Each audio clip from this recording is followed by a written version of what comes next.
Здравствуйте, ребята! Меня зовут Бачаева Надежда Викторовна. Я учитель математики школы номер 10 города Якутска. Сегодня на занятии мы с вами пройдем тему «Показательные неравенства». Обратите внимание на первое неравенство. 7 в степени х плюс 98 умножить на 7 в степени минус х больше либо равно 51. Вспомним, что показательная функция всегда положительна. При всех х.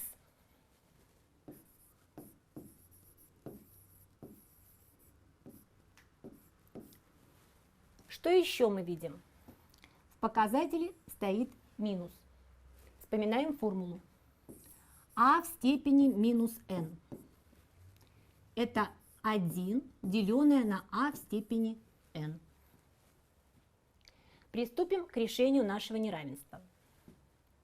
7 в степени х переписываем, плюс 98 разделить на 7 в степени х, минус 51, больше либо равно 0. Так, обращаю ваше внимание, будьте аккуратны с этим знаком, больше либо равно 0.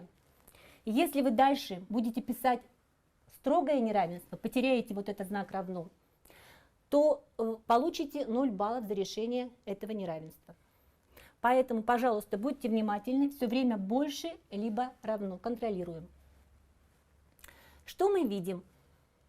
У нас появился знаменатель, но мы помним, что показательная функция положительна. Значит, 7 в степени х у нас положительное выражение. И мы можем все уравнение умножить на 7 в степени х больше 0. Обращаю ваше внимание, что мы можем умножать на заведомо положительное число или выражение, тогда знак неравенства не меняется. Также мы могли бы умножить и на отрицательное выражение, но тогда знак неравенства поворачивается с больше на меньше, с меньше на больше. Это уравнение можно умножать на знаменатель, неравный нулю. А в неравенстве очень осторожно это надо делать. Обращаю еще раз внимание. Редко, когда мы можем умножать, и желательно даже, может быть, этого не делать. Но в данном неравенстве лучше умножить на 7 в степени х. Это у нас положительное выражение. Знак не меняется. Что произойдет?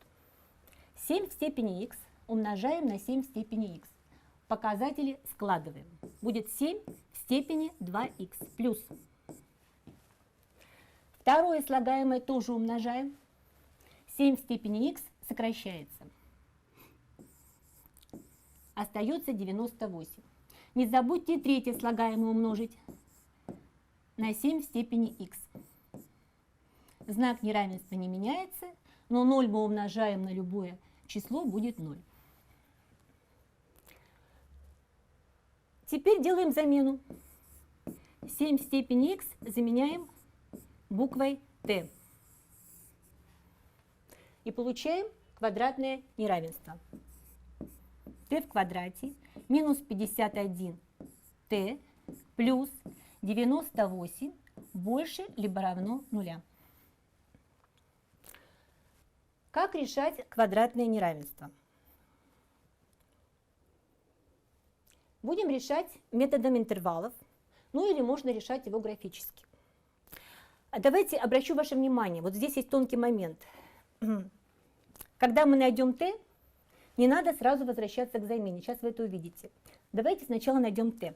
Мы будем по теореме Виета. Произведение корней 98, сумма корней 51. Кто не может находить по теореме Виета, ничего страшного. Ищите любимым способом, через дискриминант. Итак, произведение двух корней 98, а сумма плюс 51. Если подумать, то это 49 и 2. Итак, первый корень 49, второй корень 2. Еще раз проверьте. Умножаем 49 на 2, 98, складываем 51. Дальше обязательно чертим числовую ось и подписываем ее. Ось t, не x. Еще раз, мы не делаем сразу обратную замену. Многие из вас делают ошибку, когда делают сразу обратную замену. Мы решаем вот это вот неравенство, вот это неравенство. Внимательно будьте. Относительно t. Мы еще его не решили. Итак, неравенство не строгое. Видите, равно. Поэтому точки у нас зарисованные вот такие. Дальше вы можете параболу, кто понимает, графическая парабола ветви вверх у нас, да, можете 3 интервала нарисовать и в крайнем правой взять любое число больше 49. Берите сразу большой, не надо брать 50, возьмите 100, можете 1000. Куда подставляем? Вместо t в то неравенство, где мы решаем. Ну, здесь t в квадрате, понятно, что будет плюс. Потом знаки чередуются, вспоминаем, кратных корней нет, знаки чередуются. И вот теперь в этом месте тоже можно сделать ошибку. Посмотрите, смотрим вот на этот знак. Больше либо равно нуля. Это плюс.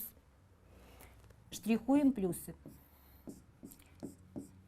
Дальше. Вот сейчас ни в коем случае не надо писать t принадлежит. Это промежуточное решение. И мы записываем в виде неравенств. Итак, левое будет t меньше либо равно 2, левый промежуток, правый промежуток t больше либо равно 49. Это совокупность двух неравенств. Их можно записать, значит, при помощи такой прямоугольной скобки. Но я советую писать рядышком. Можно между ними поставить союз или можно не ставить. Вот теперь возвращаемся к обратной замене. Вот сюда. Посмотрите. Мы должны найти x, наше неравенство. Вместо t пишем 7 в степени x меньше либо равно 2.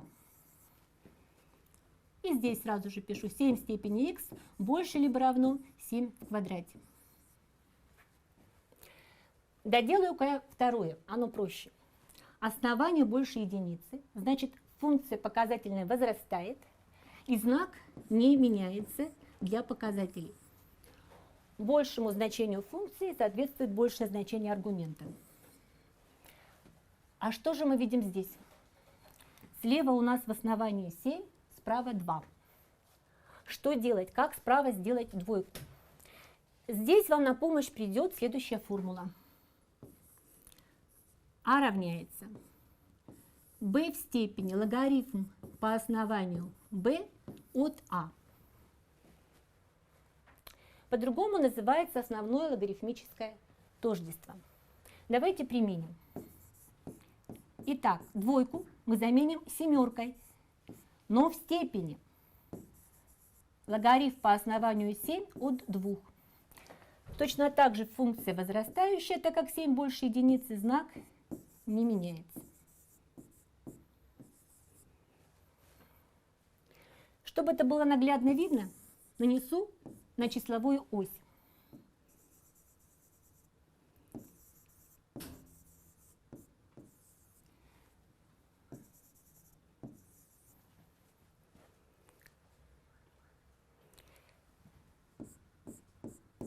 Меньше и больше.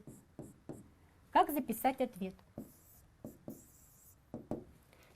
От минус бесконечности до логарифма по основанию 7 от 2 включая. Дальше можно поставить значок объединения, можно точку с запятой. И от 2 включая до плюс бесконечности.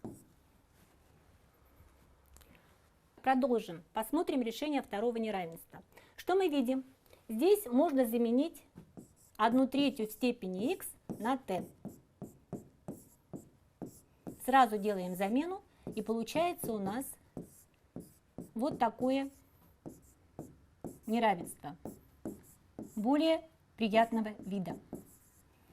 Что делаем дальше? Справа упрощаем, приводим к общему знаменателю.